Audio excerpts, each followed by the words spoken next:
In today's video, we're going to be taking a look at a new product for Fantasy World Creator called Dungeon and Town. It's kind of an expansion. It's currently on Kickstarter. Let's get to it. Hi everybody, my name is Nate and you are watching WASD20, a channel about tabletop RPGs and fantasy maps. Today's video is sponsored by GameStart. They are an Italian company and they're the creators of Dungeon and Town as well as Fantasy World Creator. They've sponsored a couple videos in the past and I have a good working relationship with them, but I want to note a couple things about these paid promotional videos. First off, I only do these for products that I have a pretty good feeling about and that I really think my audience would like to know about. Secondly, as we open it up here, I plan to share my honest opinion about it, both the good and the bad. That is always a part of my contract with sponsors. Dungeon and Town here has been on Kickstarter for over a week already, I think, and they have well surpassed their funding goal and still have until December 23. So that's the date you have if you want to back it. If at any point you like what you're seeing here in this video, definitely go check it out on Kickstarter. There will be a link in the video description. All right, let's take it down to the table. All right, so here we are, guys. We're taking a look at Dungeon and Town, or at least a small piece of it here that I have assembled here on my table in the dungeon. So to give you a little bit of background here, I think it is important to talk about what is this expanding on? What was Fantasy World Creator, first off? So let's take a look at that. So just to give you a quick snapshot of what comes in Fantasy World Creator here, you can look at the back and see some of the basics here, but the core part of this are these floor tiles. There's just a huge variety of different tiles, interior and exterior textures. All of them are double-sided and have a whole lot. They're all pretty kind of muted colors, but there is a bit of color variation you can see here. In addition to these nice big ones here, there's a whole bunch of smaller ones. These are smaller squares and smaller rectangles here, ideal for like narrow passageways and such. Other than that, you can just get a whole slew of extras here. I'll quickly go through some of it. Little character sheet things, little condition markers, other little markers of various useful things for your game. You get a whole bunch of rooftops, which I really like. These are really cool. And on the flip side, they've got other useful stuff. Even more of those over here. Everything is dry or wet erase, and it comes with some dry erase markers with little erasers there.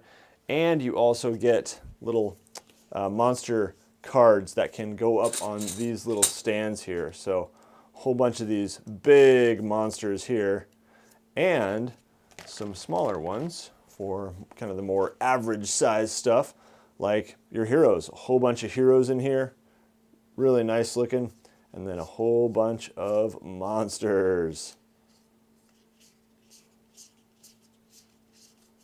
And some blank ones too, so you can make your own. Same with right here.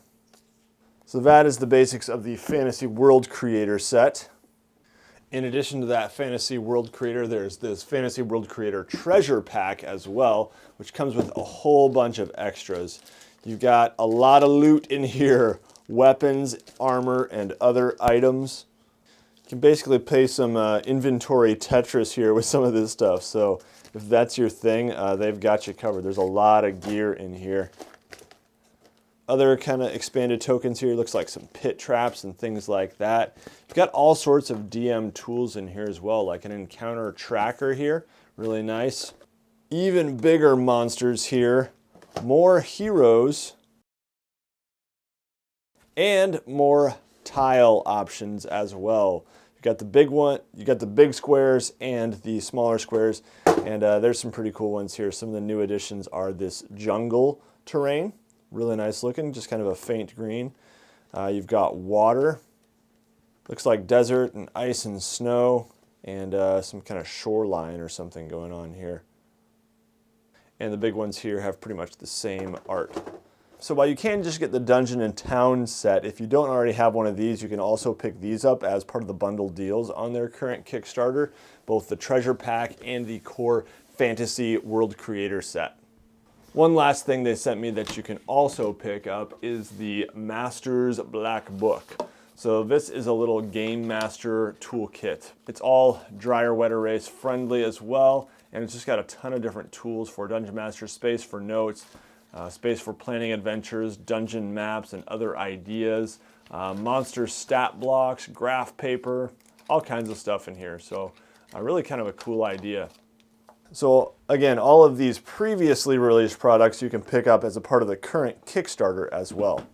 Now that I've given you a little bit of a feel for what Fantasy World Creator was, let's talk about how Dungeon and Town expands on that. The main thing that you're going to notice is that it brings us into full 3D here, whereas Fantasy World Creator was just these interlocking tiles here, or smaller ones like this. Dungeon and Town pops us up into 3D with walls, trees, rocks, houses, tents, tables, bookcases, and all kinds of stuff like that. To kind of show you how some of these things fit together, these are at the core of the wall system. As you can see here, the wall just slips very easily into there. We can take another wall and fit it right there.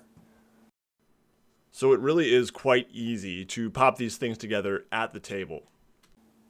Now the setup I've got going here is a little bit more of the town sort of setting, because I just couldn't resist setting up these roofs and these houses. I think they're super cool. But I will show some pictures here showing that you can definitely make this into kind of a dungeon-like maze, if you will. And honestly, with all the wall pieces they sent me here, doorways, all this stuff here, you could make a really, really big dungeon.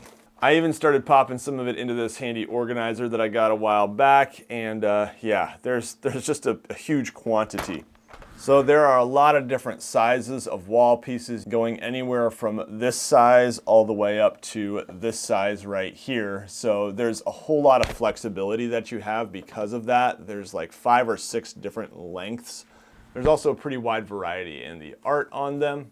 And of course, one of the great features is that they are, quote, rewritable, which is their way of saying they're dry erase or wet erase friendly. So that's really nice as well.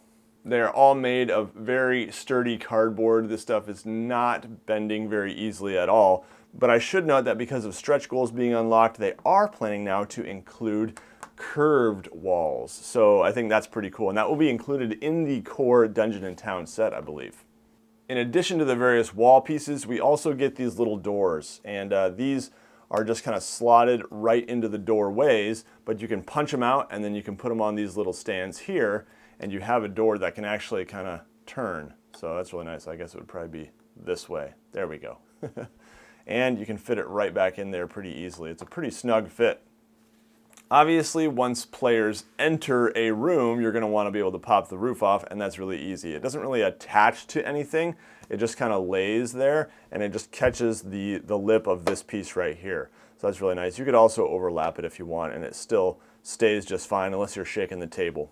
A couple of different roof options, and if you have Fantasy World Creator, that did come with some roofs too, so you can actually make more buildings using those. If we go into the interior here, you can definitely use things like bookshelves or tables or other things inside.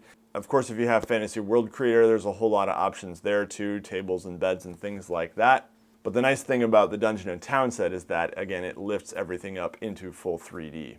Everything is pretty easy to assemble and fits together quite nicely. You can see the tree pieces here fit just like this.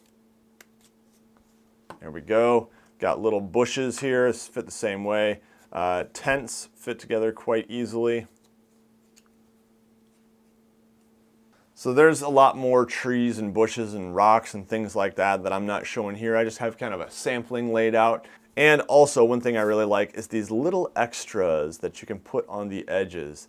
These ones right here happen to be little torches, and you can just slip them right in there super easily, and it just adds a nice little touch of detail. Over here I've got some little, I don't know what they are, they're just little like masonry bits or something like that. Stick on the corners there just to kind of embellish the edges. And there's also this style right here, which just can, you know, get a little fancy there. Kind of looks like something you might find in a dungeon. You could actually fit a whole bunch of these together if you kind of want to have a pillar of sorts in the middle of a dungeon. You can fit actually like 4 of them together, something like that. Or if you have a long wall in a dungeon, you could even kind of slip this in here and just have a torch sticking out there mid-wall. GameStart also has an add-on for Dungeon and Town that includes characters. So there's actually 4 3D miniatures and a whole bunch of those 2D tokens or pawns. So yeah, and they're an improved design on those pawns too. So that's a nice little add-on. I definitely like these miniatures. They're really, really cool, really well made. These ones are resin prototypes. The final ones will be plastic, but yeah, look at that little lizard on this guy's head. Super cool. Got this big, beefy dwarf here. So great looking sculpts. I can't wait to paint these things personally. Gonna look so good. I'm also really excited to see what other goals are unlocked. They have these social goals here, and it looks like some of these other things could definitely be unlocked. And they have one unlocked stretch goal so far, and I assume there might be more coming. But this one looks pretty big. This is the Dark Castle free expansion pack. You can see that most of these rewards here, I think all of them have all unlocked stretch goals included if you order the base dungeon and town set. This one has like trebuchets and ballista and things like that, and this big castle. So really cool looking. So a few things that I'm not a big fan of here. I'm still not a huge fan of the art style. Some of the things are just kind of hard to read on some of these. They're just kind of sketchy and undefined and seem unfinished at times. And that was a complaint I had about Fantasy World Creator too. So yeah, little things like this at a glance, it's like, oh, if I look really close, I can say, oh, that's probably supposed to be some kind of torch or light source there. But it's a little bit hard to tell just because everything's kind of sketchy and faint. Same with even these crates like this. That's kind of a nice look because it can actually make everything kind of fade into the background, especially if you have like painted 3D miniatures like this. The background truly is the background. It also helps everything kind of match together when it's not brightly colored and really well defined, but I can handle a little bit more definition on the art. Also, I'll say that I don't really like how much these houses do obstruct the view. It's really just going to be hard from a gameplay standpoint to have miniatures and like have a group around a table with walls this high. I've got my camera mounted up pretty high and it probably doesn't have trouble seeing in there, but even from where I'm sitting right over here, it's a little bit hard to see. Pretty much all of this right here, I can't see right now. So that's just kind of the name of the game when you're using 3D terrain. Some people find it worth it, other people don't. I really like the idea of 3D terrain, but that's just something to be aware of. But there's definitely a lot to like here. First off, these things are super sturdy. Like this is really, really thick cardboard. You're not gonna bend these things. Even the little puzzle bits here, when I did my original review of Fantasy World Creator, I remember someone commenting that, oh yeah, those won't last long. Well, I've been using them for about 1.5 years, and I don't even have any that are bent, let alone broken. So this stuff is really, really sturdy. I really do like the fact that it's dry and wet erase friendly as well. That's a great feature, very smart and useful. And in terms of 3D terrain options, if you want to go full 3D, this stuff is going to be a lot more cost effective than many other options out there because it's cardboard. You're not getting something that's sculpted in resin or plastic or anything like that. It's just cardboard, and it still looks really nice and can achieve that effect. It's a setup that just looks nice and can really wow your players. I gotta say, my kids, when they saw this set, they just absolutely loved it. They thought it was really cool, and I know my players are really gonna be impressed too. So all in all, I think it's a high quality product at about $60 for the core Dungeon and Town set. I think it's a really good value as well. And GameStart has a really solid track record of delivering Kickstarters on time and with high quality results. So I definitely recommend you go check it out. I'll put a link down in the video description. If you have any comments, questions, leave those down below. I always love to hear from you. Lastly, before we go, I want to say a huge thank you to the WASD20 patrons. Patrons are people who support this channel on a monthly basis. I couldn't do what I do without them. There's some pretty great rewards for patrons too. Things like weekly live streams with me and occasional prize giveaways. So go check it all out over at patreon.com/WASD20. All right, take care everybody. You'll see me again very soon.